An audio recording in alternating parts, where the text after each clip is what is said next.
So this time I decided to separate the video in two parts. Each part will be about the main topics we have seen so far these last 2 months in classes, which are multiculturalism and gender discrimination. So, in theoretical terms, multiculturalism is a concept that started to be widely used when its proponents noticed that the curriculum of schools and colleges were reinforcing sexist and racist attitudes. So, when these no longer white-centered places were receiving these proletarian or black people, they had to accommodate to this new reality. So even though we know that today they do exist laws that somehow protect these migrators, we know that racism and sexism are still in our society.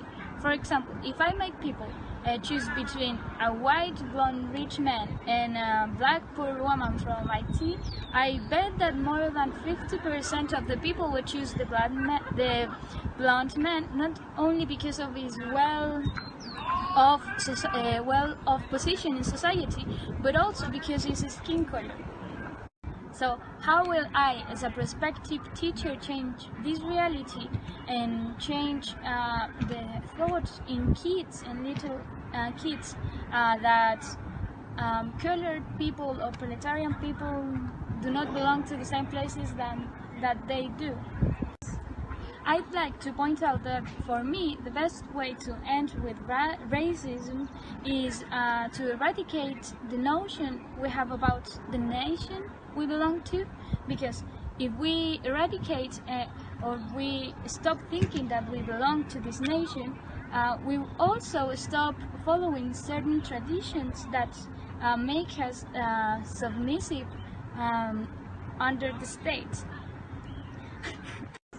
So if I don't belong to any nation, I won't follow traditions, as I said before, and nothing will make myself feel that the place I live in is mine.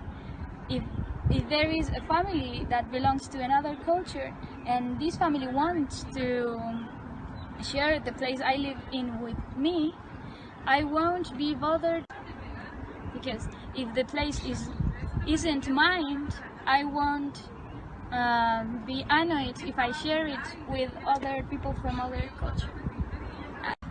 So, to explain a little how gender discrimination is reproduced in society, I must explain first how power functions within genders.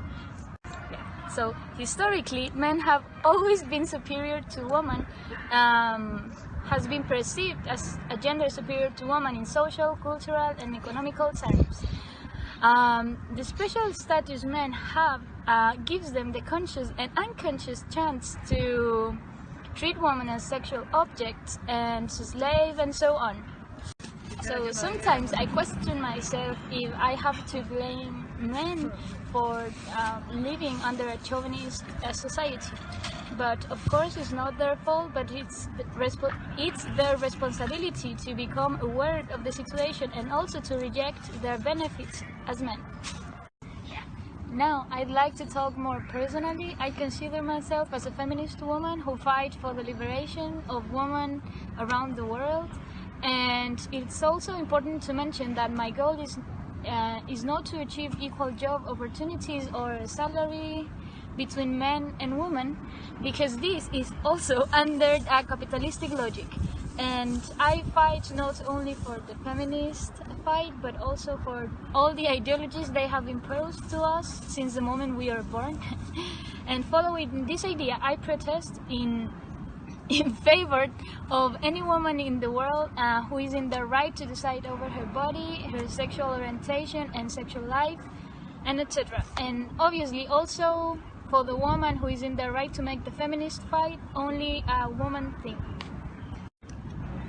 As a teacher, I will not allow any chauvinist attitude inside my classroom, and the most important thing is that I will be there for the male students who want to reject their privileges, and also to help female students to liberate themselves under a feminist environment.